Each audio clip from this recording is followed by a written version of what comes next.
Podemos começar? Né? Bom, então, primeiro, bom dia, todas as meninas presentes, né? Espero que vocês estejam tranquilas, confiantes, aí a gente está ansiosa pelo ouvir o feedback de vocês.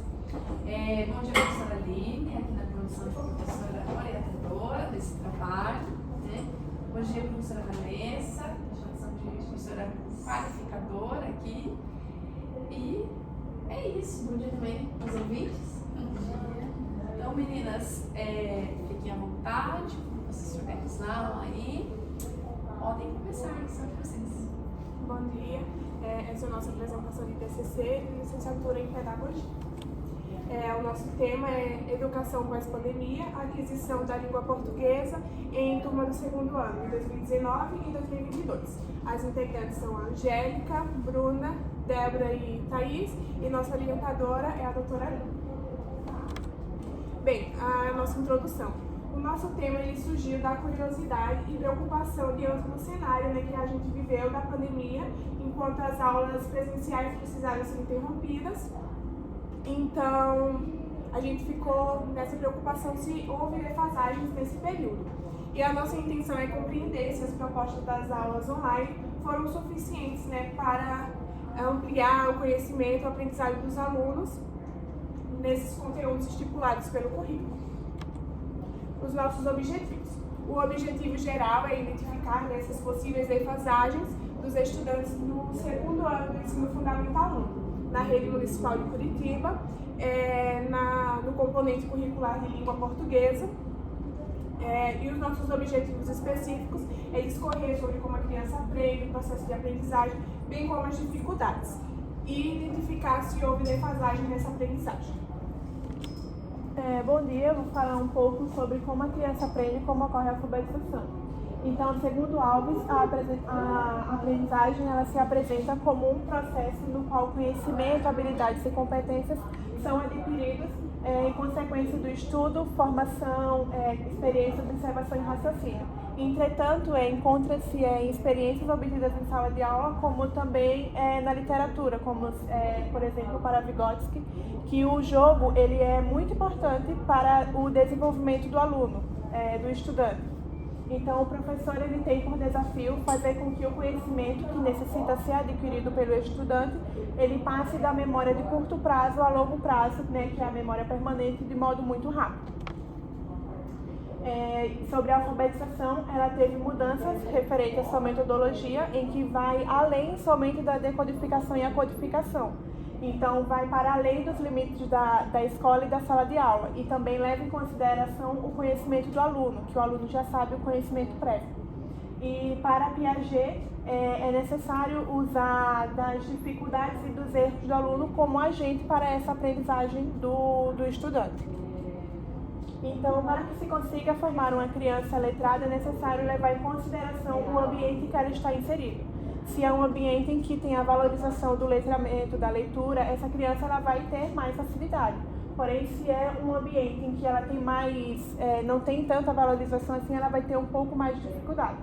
Então, é preciso também que nesse processo da perspectiva da alfabetização, use-se de diversos gêneros, suportes textuais, como, por exemplo, livros, revistas, gibis, lista de compras, coisas que estejam inseridas na convivência, no cotidiano mesmo desse estudante. Aí a gente passa para falar um pouco sobre a dificuldade de aprendizado. Segundo Bezerra, ele diz que isso ocorre historicamente, que antes as crianças elas iam para a escola a partir dos 13 anos e depois essa idade foi diminuindo, o jesuítas acabou deixando essa idade para os 7 anos. E ele diz que só quem ia para a escola era quem tinha uma condição financeira maior, quem não tinha acabava ficando para ajudar as famílias. E com isso a sociedade acabou tendo várias mudanças, onde ocasionou nessa dificuldade de aprendizado.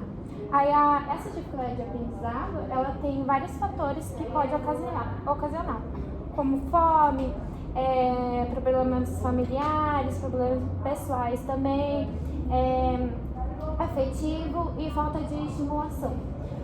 E aonde a gente pode ver que o que está acontecendo essa dificuldade de aprendizado. Pode ser na fala, na escrita, no raciocínio matemático, na leitura também. E aí, segundo o Vygotsky, ele diz que o aprendizado ocorre por meio de interações sociais e precisa haver um ambiente adequado para o aprendizado. Isso tem a ver com a escola trazer um ambiente adequado para esse desenvolvimento do aluno. Esse ambiente ele precisa dar um fácil desenvolvimento para o aluno, que trabalha a criatividade, as normas, as regras, a socialização entre eles também. Aí a gente fala um pouquinho sobre a educação pós-pandemia, que uma das mudanças que a pandemia trouxe foi as aulas que antigamente, antes da pandemia, ela era presencial e com o passar do tempo ela foi para online. E isso acabou tendo uma socialização entre as pessoas um pouco menor. E um ponto que deixou muito evidente era a desigualdade, porque muitos alunos eles não tinham condições financeiras, eles não tinham acesso à tecnologia, não tinham aparelhos tecnológicos, e esses alunos ou eles tinham condição financeira menor ou eles eram de áreas rurais. Aí, de acordo com o censo escolar, essa taxa de evasão escolar ela aumentou, que em 2021 ela passou para 5%, que no ano anterior era de 2,3% só. Bem, a nossa metodologia partiu da fundamentação teórica. Foi essas que as meninas falaram, o processo de aprendizagem, as dificuldades, e logo após utilizamos como recurso para essas pesquisas a pesquisa bibliográfica. Foi desenvolvida também a pesquisa de campo, que o material investigado foi essas avaliações que foram aplicadas de língua portuguesa referente ao terceiro trimestre do ano de 2019 e 2022, mais especificamente na parte da escrita. E essa análise de conteúdo serviu para verificar se realmente houve essa discrepância através da metodologia comparativa desses 2 anos letivos. Não comparamos sujeitos, mas os 2 anos letivos, de 2019 e 2022. Então, como base para a nossa análise de dados, nós utilizamos o Plano Curricular de Curitiba, que tem como objetivo promover uma educação de qualidade que desenvolva as habilidades e as competências desses estudantes. Especificamente na língua portuguesa, ele vai propor objetivos específicos, isso para cada ano do ensino fundamental, tendo como objetivo principal que esses estudantes eles desenvolvam e tenham como objetivo o domínio da língua escrita e oral ao final de cada ciclo. O plano curricular também traz a questão da família, no papel da escrita também da língua portuguesa, então eles precisam estar trabalhando em conjunto. Então, em casa, a família está incentivando essas crianças, esses estudantes, a estar lendo livros, estar escrevendo. Então, a escola, junto com a família, juntos, eles vão ter um melhor resultado dessa questão da escrita e da oralidade também. Então, nessa etapa, é esperado que esses estudantes eles leiam e escrevam frases e textos simples, utilizando as concordâncias básicas, e ortográficas e gramaticais, e que eles consigam produzir e compreender diferentes gêneros textuais, como os contos, as histórias em quadrinhos, entre outros. Então, a partir dessa pesquisa do plano curricular, no primeiro momento a gente fez a análise individual, como está ali no TCC, de cada estudante. E depois nós montamos uma tabela para uma melhor visualização desses dados. Então, é importante ressaltar que são 2 avaliações da língua portuguesa do terceiro trimestre. São avaliações diferentes, mas na questão de conteúdo são parecidas. Então, e foram com 5 estudantes em 2019 e 5 estudantes em 2022. A prova de 2019 ela vai conter questões objetivas e questões abertas. Então, as questões objetivas são sobre interpretação de texto e sobre pontuação. Tem também partes onde eles precisam estar escrevendo frases e palavras correspondentes à imagem ou vice-versa, Tem a palavra e eles precisam fazer um desenho correspondente. E tem também a última questão, que é sobre que eles precisam estar escrevendo uma historinha sobre os animais e as frutas preferidas. Como a gente está focando especificamente na escrita, a gente analisou mais essa parte das frases e do texto, porque erros gramaticais, de pontuação, todos tiveram, mas a gente precisa também compreender que eles são crianças, né, são estudantes em fase de aprendizado. Então aqui em 2019 a gente colocou como estudante 1, ele foi o único dentre todos que conseguiu contemplar todos os objetivos. Então ele é o que tem o texto melhor bem estruturado, é um texto curto, é de 3 linhas ou 4 no máximo, mas ele compreendeu o enunciado da questão. Então ele começou lá, era uma vez um tatu, as frutas preferidas do tatu são. Então ele, de forma objetiva e concisa, ele conseguiu contemplar os objetivos do currículo. Já do Educando 2, 3, 4 e 5 de 2019, a gente colocou como não contemplados. Por quê? Eles possuem dificuldades na escrita de frases e textos simples. Eles não conseguem escrever ainda de forma lógica, eles têm dificuldade. Então tem até ali um caso onde um dos estudantes ele começa a escrever: a aranha queria um mosquito, e ficou só na questão da aranha e do mosquito. Então ele não conseguiu, por exemplo, interpretar a questão e escrever de forma objetiva, né, concisa.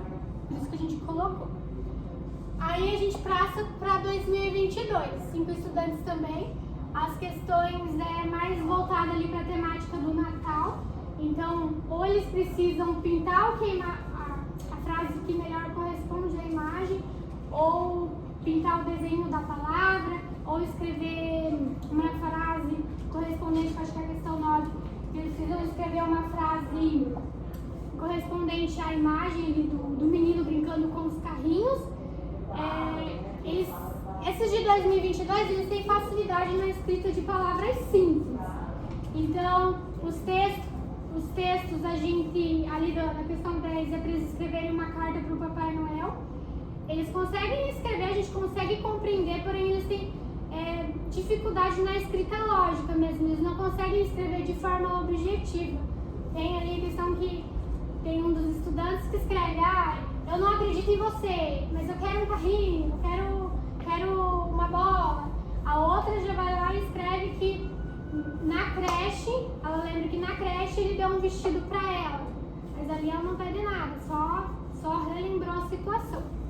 Então a gente colocou como contemplados parcialmente, porque eles ainda estão na fase de desenvolvimento da escrita lógica, comparado ao Educando 1, porque o texto ele é maior, porém ele não é objetivo, né? Eles têm dificuldade na escrita lógica. Analisando esses resultados, a gente observou que os alunos de 2022, em sua maioria, tiveram um resultado melhor ao de 2019.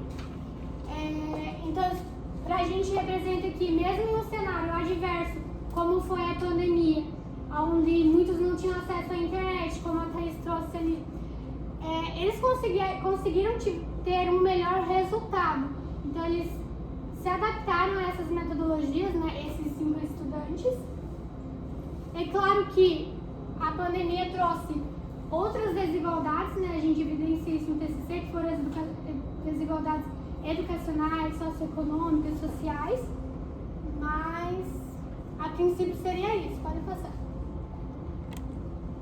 Então a gente, como eu disse, a gente chegou a esse resultado aqui, visualmente, né, os alunos de 2022 se saíram melhor do que os de 2019, que foi antes da pandemia. Então a gente propõe aqui algumas ações. Então, investir em metodologias modernas e interativas que desenvolvam, né, que incentivem a produção de texto desses estudantes, a criatividade, que haja essa valorização, e com isso esses estudantes vão ter uma melhor aprendizagem, uma aprendizagem mais significativa e eficaz. Promover a formação continuada dos educadores, então propor instrumentos e ferramentas para que esses profissionais eles consigam desenvolver práticas pedagógicas mais inovadoras e eficazes.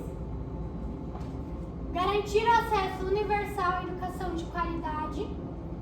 especificamente no ensino fundamental 1, na escrita, independente da sua classe socioeconômica, da sua situação. Enfrentar desigualdades educacionais e sociais, então promover políticas públicas que garantam a inclusão de todos os estudantes e que haja uma igualdade de oportunidade para todos eles. Buscar estratégias para minimizar os impactos da pandemia na educação, então promover aulas remotas mais eficazes, mais inovadoras. A partir disso, a gente sugere para as futuras pesquisas que haja um desenvolvimento da análise desses mesmos estudantes, mas uma análise mais abrangente, em diferentes séries ou anos, né, fazer esse acompanhamento para verificar a longo prazo, né, esses resultados. Essas são as nossas referências. Nós colocamos as principais referências nos slides e os nossos agradecimentos. Nós agradecemos primeiramente a Deus que nos ajudou até aqui e agradecemos a todos que contribuíram tanto diretamente como indiretamente na nossa formação, tanto lá do início até o dia de hoje. E é isso.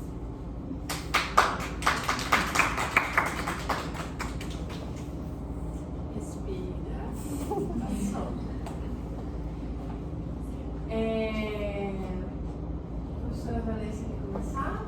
Quer começar? Posso começar, vamos trocar, né? É que eu estou fazendo umas pontuações aí. Não, tudo bem. Bom, meninas, então, primeiramente, parabéns por terem chegado até aqui, por esse momento. Eu não tive o privilégio de conhecer toda a trajetória acadêmica de vocês, mas tive o privilégio de trabalhar com vocês em diferentes disciplinas e vi que este quarteto, essa turminha do barulho, funciona muito bem. Então, nas disciplinas que eu consegui, que vocês faziam, às vezes, esta dupla, às vezes juntavam os 4, me parece que houve uma relação pessoal aí, a gente tem falado tanto sobre relações pessoais na educação, e acho que para além do trabalho acadêmico que vocês conseguiram organizar, conseguiram formar uma parceria. Acho que as emoções estão florescendo justamente por conta disso, né? Então é sempre muito satisfatório quando a gente vê um trabalho chegar nessa etapa, ser apresentado com uma arguição, com clareza e com um tema tão pertinente. Então acho que vou conter um pouco as emoções e começar a entrar um pouquinho na temática, né? Bom, achei o tema de vocês, o recorte do tema de vocês, assim, de extrema relevância para o cenário que a gente tem vivenciado e atual. Então, gostei da proposta, eu acho ela ousada, eu acho ela provocadora e ao mesmo tempo necessária. Então, só por essas razões eu já me apaixono pelo tema, né? E aí tem algumas coisas, alguns pontos positivos que eu gosto da proposta que eu queria mencionar antes de dar minhas sugestões e meus apontamentos. Então, primeiro, creio ali que dentro da proposta do trabalho de vocês conseguiram montar uma estrutura narrativa coesa. E eu acho que isso é muito gostoso, eu gostei de ler o trabalho de vocês, achei que ele está bem estruturado, bem escrito. Trouxe vários apontamentos ali do corpo do texto, que eu joguei o TCC para o Google Docs, depois eu compartilho, então eu mesmo fui fazendo algumas alterações, compartilho com a professora orientadora, aí vocês só verificam se faz sentido, se não faz, do ponto de vista da escrita em si, né? Mas eu gostei, foi uma leitura que foi fluindo e que assim, achei satisfatória. Porém, ainda na parte escrita, falando mais dessa parte escrita, eu gostaria que vocês tomassem cuidado com a parte histórica, o recorte histórico. Gente, você tá puxando.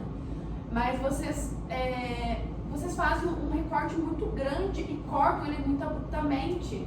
E não, quando a gente vai falar de recorte teórico, né, historicizar sempre é bom, né, trazer contexto sempre enriquece o trabalho. Mas quando eu jogo lá para o século XII, século XIII, daí corto para os jesuítas do XVI, e daí a gente está falando de literácia na pandemia, fica muito grande. Então, às vezes eu quero mostrar a erudição, dizendo, olha, eu fui lá, aquele artigo me fala isso, mas aí eu cumpri. Então, mais especificamente, acho que era na página 17 que eu tinha demarcado. Página 17. Mas vocês trouxeram isso, inclusive, aqui para os slides. Segundo Bezerra, a dificuldade de aprendizagem está presente historicamente. A exemplo, nos séculos 12 e 13, a criança era inserida na escola. Então, vocês vão fazer esse resgate histórico para fazer essa inserção. E aí, a minha sugestão é que vocês recortem. Então, não precisa voltar lá. Porque, veja bem, que sociedade que eu estou falando quando eu estou falando do século XII, né, do século XIV? No Brasil, eu só tenho a sociedade dos povos originários. Eu não tenho uma sociedade dos modos ocidentalizantes ainda definida. Isso vai vir só com o XVI, já com a educação jesuítica. Então, fazer esses recortes e jogar fora aquilo que, não vou falar disso, então recorta. Recorta, tipo, a partir da redemocratização, né? Então, insere isso num recorte mais do tempo presente, anos 80 para cá, para não dar problema para vocês, né? Então, isso é uma coisa que a gente pode fazer em qualquer artigo acadêmico. Então, assim, se eu não vou falar daquilo, eu não vou falar daquilo. Eu vou falar, mas por que você não fez uma abordagem histórica da alfabetização? Porque não era o meu objetivo. E tá tudo bem, né? A gente fazer esses recortes. Então, às vezes é só aquela coisa assim, você lê o autor fala disso, você acha relevante, coloca no texto. E aí a gente que tem essa leitura mais de fora consegue fazer essas observações, né? Então, esse é um ponto que eu gostaria de destacar. Deixa eu só ir passando aqui. Aqui cabe uma crítica do materialismo histórico dialético. Deixa eu ver o que eu coloquei aqui. Para o docente que apresenta indícios de dificuldade de aprendizagem seja atendido adequadamente e modo eficaz, é necessário que o professor esteja em processo de formação constante, mesmo que essa possibilidade pareça distante. Aqui vocês estão falando sobre a formação, isso que a Angélica estava pontuando no final, né? Sobre como é importante investir na formação continuada, aquilo que elas conversas que a gente já teve em sala de aula, inclusive, sobre eu ter um profissional capacitado para garantir que essas metodologias ativas sejam bem trabalhadas, que esse profissional esteja trabalhando de acordo com os desafios que a educação apresenta. E aí eu vou puxar isso, uma abordagem teórica minha, vocês podem concordar ou não, mas eu acho que é importante a gente fazer uma crítica dentro do materialismo histórico dialético. O profissional ele precisa sim ter capacidade e formação continuada, mas isso é uma função do poder público, né? Isso depende de políticas públicas, isso depende das condições materiais aqui, quando eu falo em materialismo histórico, quero dizer assim, as condições materiais a que esse profissional está sujeitado, para que a gente também consiga responsabilizar as instâncias que são de fato responsáveis. Sim, o profissional ele precisa estar em formação continuada, mas quais são os incentivos que de fato ele está recebendo? Como é que está o incentivo das políticas públicas em educação? E eu acho que às vezes, assim, de novo, é uma abordagem minha, e eu acho que é uma coisa que você resolve com um parágrafo, 2, sabe? Você não precisa ir fazer toda uma pesquisa em torno disso. É fazer uma reflexão nesse sentido, de que vocês acreditam que a verticalização da profissão ela precisa continuar, ela deve continuar, mas que isso não possa ser responsabilidade só do profissional. Porque aí, ao meu ver, senão a gente entra numa ótica muito neoliberal, de mas você não está fazendo pós-graduação, por quê? Por que você não se inscreveu? Então, eu acho que é um pouco nesse sentido, assim. Mas, de novo, são conversas que vocês estão tendo, pelo que eu imagino, a orientadora segue nessa linha também. Deixa eu ver o que mais. Eu coloquei aqui, ótimo apontamento. As escolas devem ser incentivadas a explorar as novas tecnologias e metodologias, mas também devem garantir que o ensino seja acessível e equitativo para todos os discentes. Então, eu fiz esse gancho com uma abordagem mais marxista, porque eu acho que o texto de vocês tem esse viés crítico. Não marxista, mas crítico. Então, que é importante, que é necessário, que se pede, né? Em alguns momentos eu consegui ver vocês, assim, falando. Não foi só uma revisão bibliográfica, só o estudo de caso, né? Foi vocês falando. Mas, enfim, eu estou me alongando, então eu vou direto aqui para o estudo de caso. Quando vocês chegam no ponto 4, que é a página 23, a metodologia, eu queria mais dessa metodologia.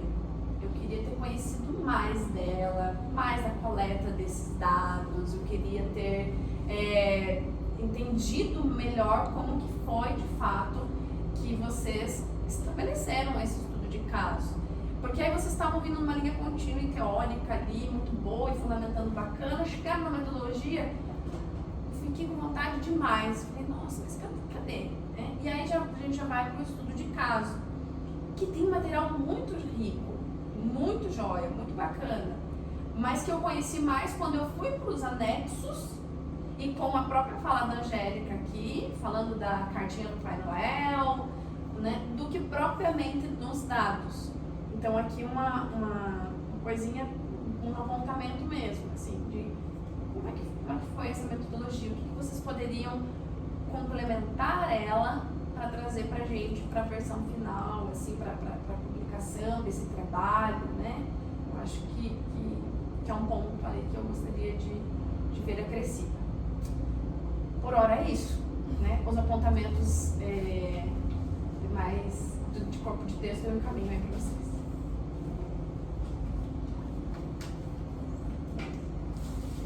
Bom dia, meninas. Bem bacana o tema de vocês, tá? Então, de parabéns de uma forma geral. Fico muito feliz quando eu vejo um tema desse, porque é o que vocês dizem no TCC de vocês, que esse processo na infância vai afetar diretamente vocês na vida adulta.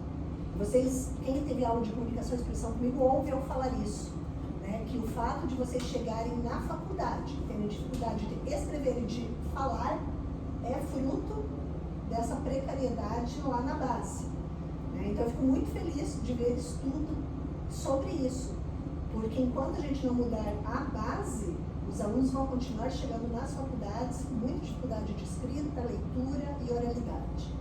Então, parabéns, de uma forma geral, aí pelo tema, tá? O título, amei o título, tá? Vocês são bem pontuais ali na titulação, né, do tema ali que vocês fazem. Há uma pontuação que a Pamela fez, eu não tinha feito aqui, e obrigado, Pamela, a parte histórica. Para mim ficou um pouco solto também, tá? Isso eu aprendi com o professor de história, que quando você vai citar algo, em qualquer artigo, TCC, monografia, você precisa ter uma linha de um ponto ao outro. Vygotsky ensina isso na aprendizagem, né? Você vai aprender algo, você sai de um ponto para o outro, mas esse caminho aqui é fundamental. Então, ali na página 16, você falou, né? Tem, de repente, reestruturar isso ou tirar esse recorte, né? Que ficou muito vago e, ao mesmo tempo, a gente quer saber. Porque eu, por exemplo, gosto de questões históricas em todos os temas. Porque tanto é que quando vocês falam ali, mais adiante, vocês falam do método e da técnica, né? Muito bacana. Vocês especificam o que é o método, o que é técnica, vão discorrendo, entende? Isso é bacana, porque por mais que seja na área, tudo, a gente tem uma expectativa, cria uma expectativa da escrita, né? A gente fica esperando aquilo. Uma coisa bem interessante na escrita, eu não sei se vocês lembram das competências do Enem, quando você vai fazer uma redação, por exemplo, uma das competências, que eu acho que é a terceira competência, é você não ter argumentação continuada, que é o que faltou na parte histórica. É eu que tenho que concluir o pensamento. Então, já é uma dica, porque isso aqui dá para virar algo muito maior, muito bacana. Então, toda vez que você escreve algo, e se eu que estou lendo agora, preciso continuar esse algo, é porque não ficou bem escrito, faltou alguma coisa. Tá? Então, é algo que a gente tem que trazer lá da primeira infância, segunda infância, e a gente não traz isso. Isso que é triste, daí lá na faculdade, no ensino médio, aula de redação, eu percebo isso nitidamente, falta de continuidade das ideias, dos pensamentos. Por quê? Porque a gente pensa de uma forma e escreve de outra, né? Até eu quero fazer uma observação, tá? E muito respeito que eu faça essa observação, mas é porque vocês vão estar lá na base. Quando vocês falam na oralidade eles não tinham. Percebem a falta de concordância verbal, nominal? Eles não tinham. Tá? Então, cuidar com a oralidade também na hora de apresentar algo, porque vocês vão se tornar professores, pedagogos, vão estar à frente de turmas, de grupos. Então, a língua portuguesa, na oralidade de um profissional, ela é tão importante quanto na escrita. Então, a gente às vezes preza muito a linguagem escrita. Eu não encontrei erros aqui de linguagem escrita, estão de parabéns, inclusive. Mas percebem que a oralidade deve manter esse padrão. Porque senão a gente pensa que tem alguma coisa errada, né? Como que a pessoa escreve tão certinho e na hora de falar, ela não conjuga o verbo de acordo com toda a oração. Tá? Então, cuidar da questão da oralidade. A parte ali de revisão bibliográfica, eu amei que vocês citaram o Ben Alves, tá? Vocês falam ali, eu amo essa fala dele, amo. Que ele diz que quando ele vai ensinar sobre plantar, ele não vai, pega os objetos e vai plantando. Primeiro ele leva para ver o jardim, ele leva para biblioteca, para ler sobre isso, e é um caminho que eu faço, gente, na língua portuguesa, com os alunos do ensino médio. Eles estavam, por exemplo, com dificuldade de aprender figuras de linguagem. E sempre cai em qualquer vestibular figuras de linguagem. O que eu fiz? Qual a proposta? Vamos fazer um jogo. Cada um criou um jogo sobre figuras de linguagem. Durante uma semana, a gente ficou jogando os jogos deles. Eles aprenderam, memorizaram, internalizaram as figuras de linguagem. Mas só lembrando, né? Eufemismo, hipérbole, é difícil isso, né? Então, foi muito pontual essas colocações que vocês fizeram desse processo, né? Que a aprendizagem requer várias coisas, né? Mesmo da língua portuguesa. Não é só sentar e dizer, isso é o A, isso é o B, isso é o C, né? É um conjunto de coisas. Só fazendo um adendo, mas voltando para a parte da escrita, eu acho que quando você tem total domínio do que você está falando, do tempo que você está falando, você consegue fazer esses caminhos, né? Então você ir lá para um Ben Alves e fala, poxa, eu entendi completamente do que eu estou falando e por isso eu vou buscar lá essa referência. Então, isso é tão legal quando a gente consegue perceber isso na leitura de vocês. Então, parabéns por isso. Isso foi bem bacana. Gostei também que lá na página 15 vocês citam a lei, né? 9.394. Como eu sou da área de direito também, eu gosto que tem o ECA, eu gosto que tem a lei, eu gosto que tem artigo, tá? Daí aqui, eu não sei se de repente vocês colocam só a lei, né? Que ela prevê ali, que ela faz estabelecimentos das bases, diretrizes da educação, mas não sei se não seria interessante direcionar um pouquinho mais para a questão da língua portuguesa, mas também é uma sugestão, não é uma crítica, tá? Como ela falou, né? Como vai indo para a área da gente começa a querer adaptar, tá? Mas muito bacana que vocês citaram a lei, perfeito, tá? Os índices, vocês citam aqui também, né, a questão do... Eu não sei falar sigla, gente, eu descobri isso, tá? Mas eu descobri recentemente que eu tenho autismo tipo 1, então agora eu entendo várias dificuldades aqui, tá? Mas quando vocês falam aqui do Índice de Desenvolvimento da Educação Básica, IDEB, obrigado. Gente, eu fico olhando, eu não consigo ler, mas hoje em dia eu entendo, né? Mas antes eu achava que eu tinha problemas mentais, né? Isso que eu falo, a gente tem, né? Todo mundo tem um pouquinho. Mas bacana vocês citarem também. E eu faço a mesma observação da Pamela, vocês veem aqui nesse primeiro momento, que é bem extenso, vocês fazem muitas citações relevantes, né, Piaget, Vygotsky, perfeito, mas daí quando chega ali no desenvolvimento, também eu sinto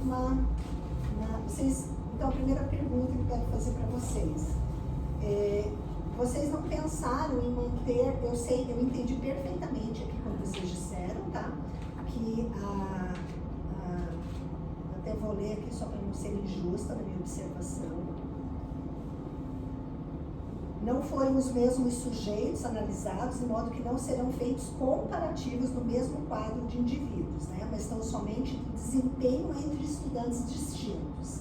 Mas vocês, como praticamente educadoras já, não acham que, pode interferir aqui também, tá? Que é uma dúvida minha que ficou, porque eu amei a linha que vocês fizeram, aquele estudo de caso, principalmente por ser de língua portuguesa, e dá para ver com muita nitidez o que você falou, tá? Aquele que tem um desempenho, aquele que não tem, e a questão da escrita em si, né? E às vezes são detalhes na forma de ensinar, que eu digo, eu sempre falava para vocês nas aulas, quando você escreve é muito diferente de quando você pensa e de quando você fala. Isso não é ensinado para criança. Então, por isso que ela faz essa confusão, porque ela não entende que é diferente. Porque quando você pensa é uma coisa, quando você está conversando, você pedir para falar uma redação, é outra. Quando escreve é outra. E isso tem que ser dito todos os dias, desde o comecinho. Escrever é diferente de falar e de pensar. E por isso é um processo que precisa ser considerado em todas as etapas. E por isso eu batia na tecla de vocês que tem que ter sempre o levantamento das ideias antes da escrita direta do texto. Porque senão fica muito confuso quando você vai escrever o texto, né? Eu bato com as meninas aqui, né? Calma, primeiro organiza as ideias, depois vai pro texto. E daí a minha pergunta, voltando aqui para essa questão aqui da pesquisa em si, vocês não acham que seria muito mais relevante ter, mesmo que seja, que vocês estejam abordando só ali o desempenho, não seria mais relevante manter os mesmos alunos? Você diz no caso de 2019? Isso. É porque foi mais por uma questão da gente conseguir os dados. Então foi essa dificuldade de manter os mesmos alunos? Porque eles mudam de sala, né? Então vai ficando difícil. As provas de 2019 eu só consegui porque eu estagiei junto com a professora que deu as provas. Então ela sabia o nome desses alunos. Porque na rede municipal é bem difícil de você conseguir coletar os dados. Então foi mais por isso mesmo. Mais pela questão de conseguir as avaliações. Mas fica a dica, se vocês quiserem dar continuidade nessa pesquisa, eu amaria ver uma pesquisa onde os indivíduos foram acompanhados. Tipo, agora de 2022, isso, né? Para 2023, nossa, gente, perfeito, vocês não têm noção. Uma pessoa de língua portuguesa, isso é um paraíso. Porque você consegue perceber nitidamente se houve um avanço ou um recuo. Né? Então, mas muito bacana a linha que vocês utilizaram. Então aqui é só uma sugestão futura, porque agora eu entendi porque vocês optaram por isso, tá tranquilo. Só fica como se quiserem dar continuidade à pesquisa, né? E aqui no final, eu não sei a Pamela, mas como eu dou aula de redação, a conclusão eu sempre crio uma expectativa e vocês falam no TCC de vocês que vocês vão dar possíveis sugestões para esse problema. E quando eu chego aqui nessas possíveis sugestões, vocês sugerem, lógico que são sugestões, né? Mas o que eu observo? Vocês só fazem isso no quinto item. Nos outros itens, vocês não sugerem nada, na verdade. Que é o que a maioria dos alunos fazem nas redações, por exemplo, do Enem. Por exemplo, lá na conclusão, quando o aluno fala assim, o tema lá é educação para surdos. Ele vai lá na conclusão e diz assim, devem ser utilizadas mais políticas públicas para que os surdos sejam inseridos de forma mais adequada no meio educacional. Vocês percebem que ele não disse nada absolutamente? Porque políticas públicas, o que é políticas públicas? É algo que possivelmente o Estado é obrigado a fazer, é uma obrigação do Estado. Mas você só falou de uma forma bem simplória, chover no molhado. Você precisa especificar qual política pública. Por exemplo, os professores precisam ter um auxiliar que compreenda perfeitamente sinais de Libras, sabe, direcionar as políticas públicas. Então, quando vocês falam aqui, investir em metodologias modernas, que valorizem a produção de textos e a criatividade dos estudantes, estimulando a aprendizagem de forma mais efetiva. Aqui eu sugeriria vocês citarem uma metodologia. Só uma está ótimo. Porque eu, por exemplo, eu crio essas expectativas. Que legal, no final vai ter uma solução. Tem que ter qual? Ficou muito vago, uma metodologia. Qual metodologia? Tá? promover a formação continuada dos educadores, fornecendo ferramentas e recursos que os ajudem a desenvolver práticas pedagógicas mais inovadoras e eficazes. Mas percebe que ficou muito vago? Qual formação continuada? Aqui, exatamente, ó, uma doutora, gente, nessa área, ela pode direcionar um exemplo só um, né? Daí eu vou pular para o quinto aqui, ó. Daí vocês falam, ó, buscar estratégias para minimizar os impactos da pandemia na educação, ó, desenvolvendo aulas remotas mais eficazes. Então aqui vocês deram uma possível solução já. Que as aulas remotas poderiam até desdobrar um pouquinho mais, tá? Mais eficazes em que sentido? Tá? Utilizando mais imagens, utilizando mais sons, o tempo exposto sendo um pouco maior, um pouco menor. Percebe que é muito vago? Na verdade, vocês falam, mas não apresentam algo. E a gente cria uma expectativa, o leitor cria uma expectativa. Então, eu acho que seria legal ali, né, garantir o acesso universal à educação de qualidade. Como esse acesso pode ser garantido? Criando uma lei, criando uma regra nas escolas, inserindo lá nas diretrizes e bases uma nova ordem, entende? Enfrentar as desigualdades educacionais e sociais, implementando políticas públicas que assegurem a inclusão. Quais políticas que vão assegurar essa inclusão? Então, citar mesmo, tá? Lógico que eu falo para os meus alunos, que às vezes eu peço para eles, eu obrigo eles a fazer isso no fechamento da redação, e eles colocam assim, por exemplo, em relação aos surdos, obrigar todos os professores a aprenderem Libras. É uma coisa que não tem sentido, né?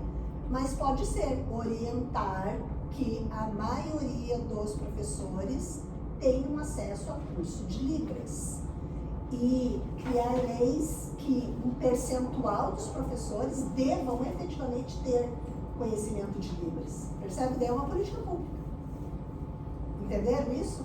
Isso é bem bacana. E isso está muito bacana. Por isso que eu estou batendo nessa tecla. Eu gosto quando vocês colocam um problema, mas além de tudo expõe uma solução. É perfeito, gente. É tudo que alguém que está buscando artigos, pesquisas quer, né? A gente, às vezes a pessoa só expõe o caso, mas pronto. Cada um agora que continue buscando. Então, bem bacana esse final, tá? Das possíveis ali, né, recomendações que vocês fazem.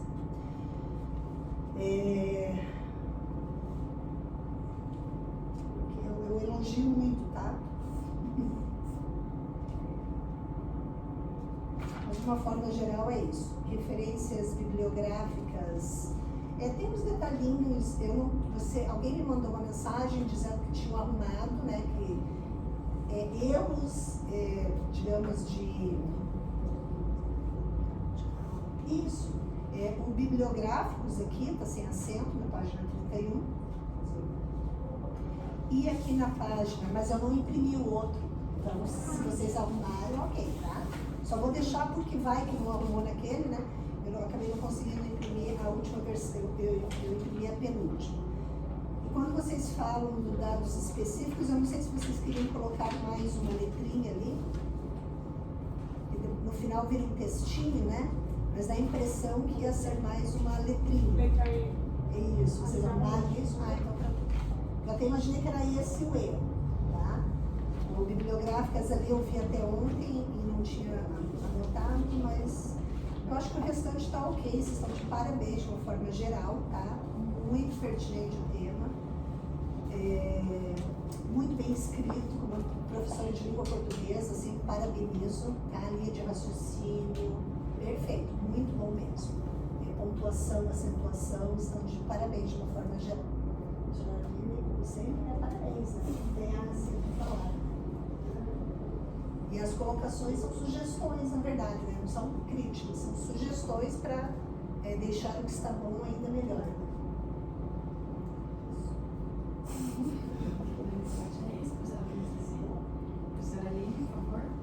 Vou falar um pouquinho do trabalho, né? Como foi o trabalho com esse grupo, né?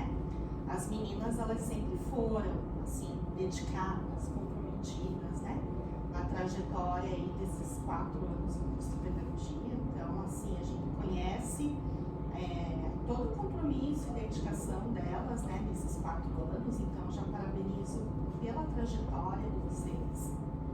E falar um pouquinho da construção desse TCC, né? Na verdade, as meninas já conversaram comigo há mais de 1 ano atrás, né, sobre o tema. Então, a Angélica, minha professora, eu tô com essa ideia, o que você acha? E assim, o tema é muito, né, valioso, muito precioso, a originalidade de trabalhar com isso, né? Não é só uma educação pós-pandemia ou uma educação na pandemia, mas é fazer esse comparativo do como que as crianças tinham aquisição lá na pandemia, antes da pandemia, e como é que elas estão depois da pandemia, porque, querendo ou não, esse grupo de 2022 teve ali meio ano de período remoto, né? Bem no início do processo de alfabetização, no primeiro ano. Então, a originalidade que vocês trouxeram para a gente investigar, para pesquisar, foi uma coisa muito gostosa, muito prazerosa de buscar elementos, estudos, né? Então, quando a coisa é diferente, mas os alunos já trazem, os estudantes já trazem, eu quero olhar isso, quero olhar aquilo, eu tenho tal material, isso é muito satisfatório para nós, orientadores, né? De forma geral, eu acho assim que as contribuições que as 2 professoras trouxeram são excelentes, né? Com certeza, muitas serão agregadas, né? Eu acho que é esse o exercício da banca mesmo, né? Eu não fiz apontamentos porque não faria sentido, né? Mas é claro que sempre fica uma coisinha ou outra para aprofundar, mas a gente também diz, não, vamos para a banca para ver se isso que a gente percebe, os outros também percebem, ou o que mais a gente pode aprofundar, pode melhorar, né? Eu acho também que a situação da história, né, essa esticada da história, depois o corte abrupto, não tinha necessidade. Talvez a gente possa reorganizar isso e aprofundar em outras questões, como a metodologia, por exemplo, né, explicar de forma mais concreta que o que se está analisando não é a criança, né, mas está analisando os objetivos do currículo, se eles eram alcançados ou não. E também a gente olhar um pouquinho mais, escrever um pouquinho mais sobre esse currículo, né? O que, de repente, fazer também uma tabela lá, né? O que se é esperado na apropriação da escrita, no desenvolvimento da escrita para o 2º ano, né? E bem importante que elas utilizam esse material, né? A Angélica explicou, ela era estagiária no 2º ano de 2019, não era? Eu estagiei com a professora do pré, que foi quem deu a prova em 2019. Isso. Então, tem muito a ver, assim, com o acesso aos materiais, né? Então, essa parte na metodologia também tem que ficar explicitada, né? Olha, nós tínhamos mais acesso a esses materiais, né? Não precisa entrar nos detalhes, como eu já falava sempre, não precisa dizer de qual escola, não precisa dizer uma professora, não precisa dizer nada disso, mas explicar de forma bem geral por que essa escolha, né? E como que vocês tinham acesso. E de maneira geral, quero parabenizar esse grupo, porque, nossa, a gente foi muito tranquilo, elas já tinham a ideiazinha lá há 1 ano atrás, então é um grupo que fez um caminhar de 1 ano, de um esforço, né? Que é muito diferente de um grupo que a gente começa a orientar 2, 3 meses antes da banca, né? Então elas já tinham um caminhar, né? Já tinham mais ou menos idealizado o que elas queriam colocar, e só tenho que agradecer pela oportunidade e parabenizar as 4 meninas aí, muito dedicadas mesmo, e dizer que estou muito orgulhosa, não só da produção de TCC de vocês, mas da trajetória de vocês no curso de pedagogia. Bom, parabéns, meninas. Já faz hora? Pode chorar, né? Chora, porque é um choro merecido. Bom, então, isso aqui